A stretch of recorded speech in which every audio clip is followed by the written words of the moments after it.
ભુજના આરટીઓ પાસે રોડ રસ્તાની બિસ્માર હાલતને કારણે બસ ફસાઈ।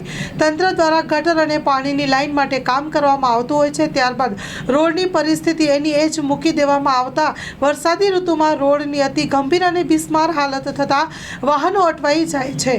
સ્ટોરી રિપોર્ટ બાય કરણ વાઘેલા। મારું નામ નરેશ પારસિયા। મારું અહીંયા આરટીઓ એન્કર સર્કલ બેટરીનું કામકાજ છે।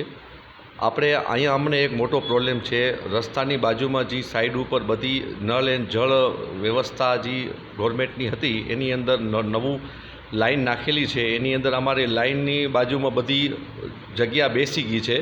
તો એની અંદર વાયેલા 15 મહિનાથી અમને પ્રોબ્લેમ છે। કાયમ માટે અમને ભરતી કરાવવી પડે છે મટીરિયલ નાખીને, પણ આ વર્ષે વધારે વરસાદના કારણે વધારે બેસી ગયું છે। એમાં નુકસાન પણ લક્ઝરી છે, મોટી ગાડીઓ છે, રિક્ષા, ઓટો રિક્ષા વધારે પ્રોબ્લેમ થયો છે। તો વહેલા સમયે અમે પરેશાન બહુ છીએ, એપ્લિકેશન પણ આપેલું છે, તો અમને કોઈ નગરપાલિકા તરફથી રિસ્પોન્સ મળતો નથી। અમારે અહીંયા ધંધાકીય રીતે પણ મોટો અમને પ્રોબ્લેમ થાય છે કે કોઈ કસ્ટમરને વીમો કરાવવો હોય, ટાયર નાખવાનો હોય, પીયુસી કરવાનું હોય, અને કાર ડેકોરા છે, તો બેટરી લાઇન છે, એમાં બધાને પ્રોબ્લેમ વધારે થાય છે। રોજીરોટીમાં પણ અમને મોટો પ્રોબ્લેમ છે ને વારે ઘડી અમને હરેક કસ્ટમર અથવા તો જે આટલી હેવી લાઇન ગાડીઓ જાય છે એમાં ધ્યાન રાખવું પડે છે, કોઈ ગાડી પાછી ફસકી ન જાય, અને દરરોજ રાતના પાણા રાખી અને કોઈ દિવસ રાતના કોઈ નીચે ન ઉતરી જાય એના માટે પણ અમે પૂરો ખ્યાલ રાખીએ છીએ, જેથી કોઈ બીજોને નુકસાન ન થાય એટલા માટે।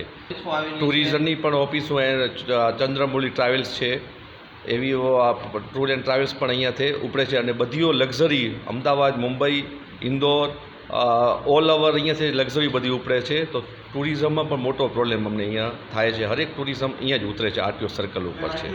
અમારે માંગ એક જ છે કે આ જે નળ એન્ડ જળ જે લાઈન મૂકેલી છે એના ઉપર અમને સિમેન્ટ માથે બાંધકામ મતલબ સિમેન્ટનું વ્યવસ્થિત માથે કરી આપે તો શું છે કે અમારું કામ આગળ આ પ્રોબ્લેમ ન કરાવે। વાયેલા 15 મહિનાથી અમે ચાલી, જ્યારે વરસાદ આવે છે ત્યારે પ્રાઇવેટ ટોલા નાખી ટ્રેક્ટરને અને અમે ફ્લેશિંગ કરીએ છીએ।